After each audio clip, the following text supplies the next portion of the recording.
Kalain query থেকে অবাধে চলছে পাথর পাচার বাণিজ্য। ভাতঘুমে বন বিভাগ। স্থানীয় জনতার হাতে আটক অবৈধ বালু এবং পাথর বোঝাই দুটি ট্রাক্টর।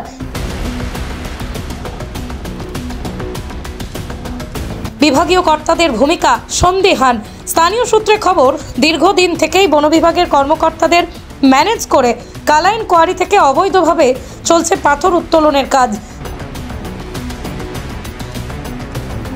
কালাইন বাগান ও ছলিগ্রামের মধ্যে দিয়ে পাথর পাচারে সক্রিয় একটি চক্র।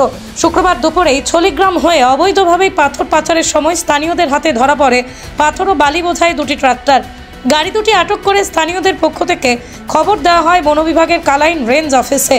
খবর পেয়ে সেখানে উপস্থিত হন বিভাগীয় একদল কর্মী। বন বিভাগের কর্মীরা পৌঁছানোর আগেই সুযোগ বুঝে পালিয়ে যায় ট্রাক্টর দুটির চালক। পরে স্থানীয়দের চাপের মুখে আটক করা ট্রাক্টর দুটিকে বাজেয়াপ্ত করতে বাধ্য হয় কালাইন বন বিভাগ।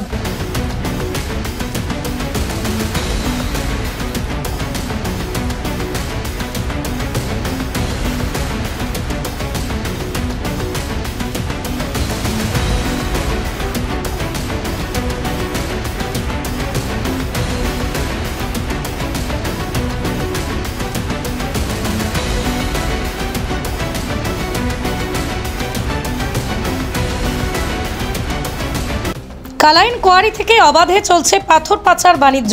ভাতঘুমে বন বিভাগ।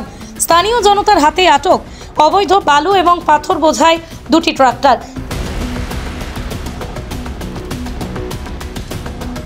বিভাগীয় কর্তাদের ভূমিকা সন্দেহান।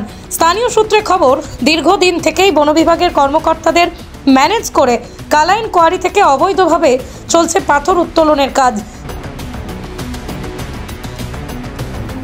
কালাইন বাগান ও ছলিগ্রামের মধ্যে দিয়ে পাথর পাচারে সক্রিয় একটি চক্র। শুক্রবার দুপুরেই ছলিগ্রাম হয়ে অবৈধভাবে পাথর পাচারের সময় স্থানীয়দের হাতে ধরা পড়ে পাথর ও বালি বোঝাই দুটি ট্রাক্টর। গাড়ি দুটি আটক করে স্থানীয়দের পক্ষ থেকে খবর দেওয়া হয় বন বিভাগের কালাইন রেঞ্জ অফিসে। খবর পেয়ে সেখানে উপস্থিত হন বিভাগীয় একদল কর্মী।